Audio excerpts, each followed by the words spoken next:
I'm not sure that the Canadians know enough about the people that work in our intelligence service and the things that have been stopped. The terrorist only has to score one goal, and we have to stop every puck.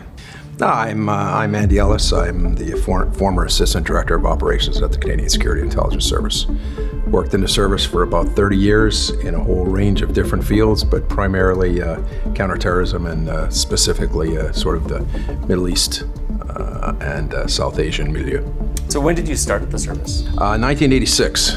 It was supposed to be a year earlier, but we had lived abroad because of my father being in the military, and it took a little while longer to get the security clearance. My father was in the military and did a lot of peacekeeping and other duties in the Middle East while I was growing up. So I grew up with a map of the Middle East on my kitchen wall. In those days, there was no internet. The communication was rather vague. In a 6-month tour, you might speak to him for 30 seconds one time.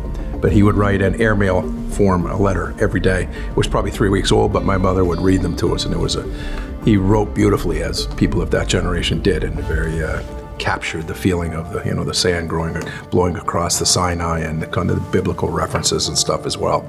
And that's something else that always fascinated me, is the kind of is humanity and religion, and what does religion mean, and how does it impact people, and good, bad, and otherwise. And I got sort of a love and fascination with the region, with the Middle East. And from that point forward, and listening to my father tell stories and share events that he had witnessed and seen over the years, I mean, now, sort of cataclysmic historical events that he was in the region for, that I became fascinated with it, and I was drawn to it. And once the McDonald Commission started, and I watched the McDonald Commission and looked at a lot of the results, I thought, if this organization that's created at the McDonald Commission actually comes to pass, it kind of meets my interest to a T. Less law enforcement and more intelligence, and it was something that I felt drawn to. Well, the McDonald Commission was created because the RCMP Security Service were doing things that they ought not to be doing. Sometimes illegal, sometimes on the edge of illegal, oftentimes immoral and unethical. There was allegations that they were spying on the FLQ at the time, and from the FLQ, some of the organizations who were seeking autonomy and separation in the province of Quebec that were not violent and were not dangerous. And they were doing things in a democracy that a law enforcement agency and an intelligence agency ought not to be doing. They were doing it out of the goodness of their heart. They were trying to do the right thing.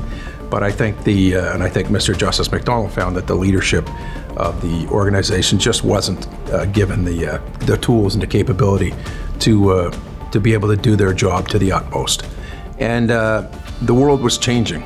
And I think Mr. Justice McDonald realized that and tried to understand and appreciate, let people understand and appreciate that Canada needs a different capability.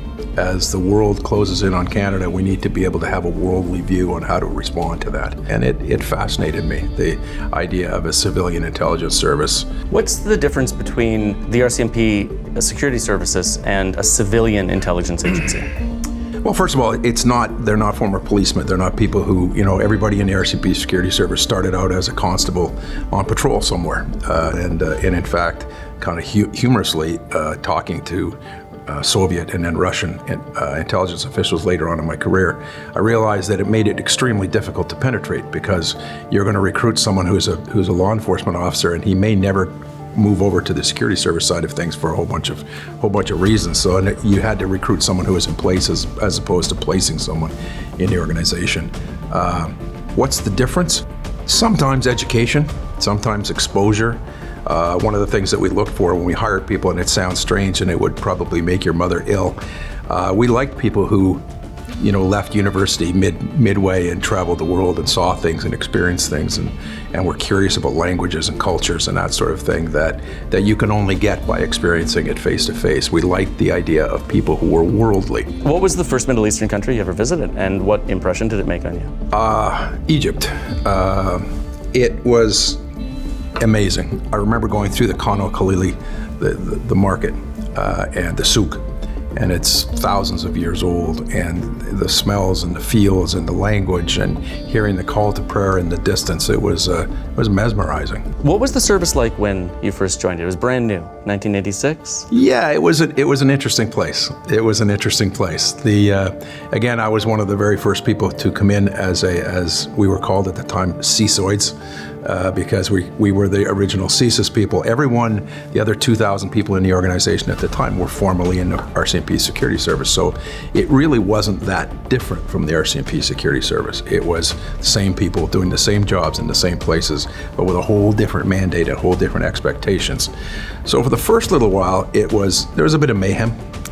There was a bit of adjustment as people took on new jobs and new responsibilities, and more so as they started to grapple with things like review and oversight, which didn't exist whatsoever in an RCMP security service context. So the review issue became huge. The issues that we had with the court as we began to engage the court on things like getting Section 21 CSIS Act warrantry that allowed interception of communications and the like, was very different. It was very different than the Part 6 process that you use in the criminal code to go forward. So it took a while to get adjusted.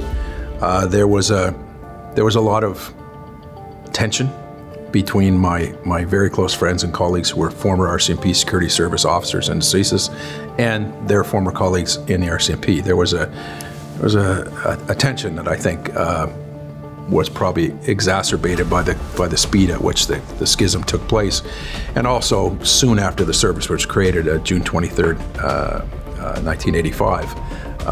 There was a tragedy when 329 Canadians were killed in an Air India crash, and Air India changed the way that the RCMP and CSIS dealt with each other, and there was some tension. There was some tension that probably could have been avoided had everybody on both sides had an opportunity to do it all again. But it's something that resonated with me, and much later in my career, when the memorial was put up on Lake Ontario in Toronto. I was there with a senior RCMP member, and I was the Director General for Ontario at the time. And I remember standing at that memorial, and I wasn't even in CSIS at the time, and parents of the victims, brothers, sisters, came up to the RCMP officer and myself and let us know abundantly clearly that we had erred and made a mistake. And again, I wasn't in the service at the time, but it doesn't matter. I went back to the office and called the hundreds of people that work in that office into one room. And I basically said, never again.